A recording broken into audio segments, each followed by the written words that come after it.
এখনো অপরিবর্তিত BNP chairperson Khaleda জিয়ার শারীরিক অবস্থা আগের মতোই নিবিড় পর্যবেক্ষণে চলছে চিকিৎসা।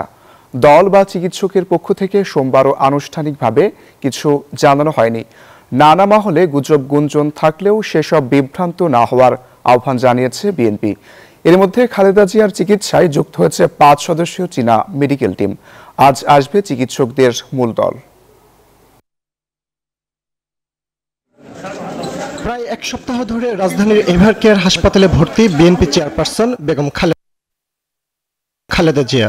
দেশি বিদেশি চিকিৎসকদের সমন্বয়ে গঠিত মেডিকেল বোর্ডের নির্দেশনায় সিসিইউতে চলছে তার চিকিৎসা। তদারকিতে থাকা সেই বোর্ডকে চিকিৎসা সহায়তা দিতে এবার ঢাকায় 5 সদস্যের বিদেশি মেডিকেল টিম। বেগম জিয়ার জন্য এই দিনও অনেক নেতাকর্মী সাধারণ মানুষ ভিড় করেন হাসপাতালের সামনে, প্রার্থনা করেন খালেদা জিয়ার দ্রুত আরোগ্যের।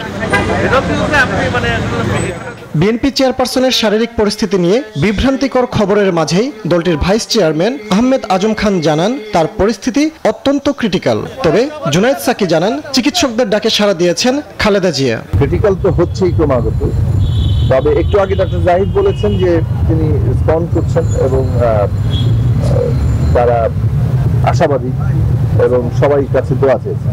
সিসিইউ থেকে আইসিইউ থেকে ভেন্টিলেশন বা লাইফ সাপোর্ট যাই বলেন, আমি এগুলোর বাইরে বলবো যে ম্যাডাম খুব ক্রিটিক্যাল কন্ডিশনে আছেন।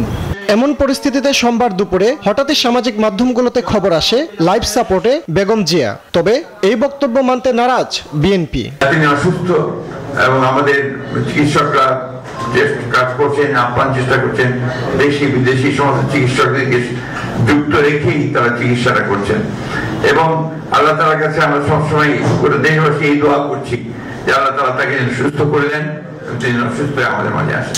ম্যাডামের সর্বশেষ শারীরিক অবস্থা, তিনি সিসিইউতে আছেন। পূর্বে যে চিকিৎসাটা ওনার করে আসা হয়েছে গতকাল পরশু, সে চিকিৎসা আজও চলছে তার জন্য। এর বাইরে এটাই সর্বশেষ আপডেট, আর অন্য যে যাই বলুক এটা কেউ যেন বিভ্রান্ত না হয়। ডাক্তার AZM জাহিদ হোসেন ছাড়া চিকিৎসা সংক্রান্ত অন্য কারো তথ্য আমলে না নিতে দেশবাসীর প্রতি আহ্বান জানিয়েছে বিএনপি। ফজলে রাব্বি সৌরভ, নিউজ 24, ঢাকা।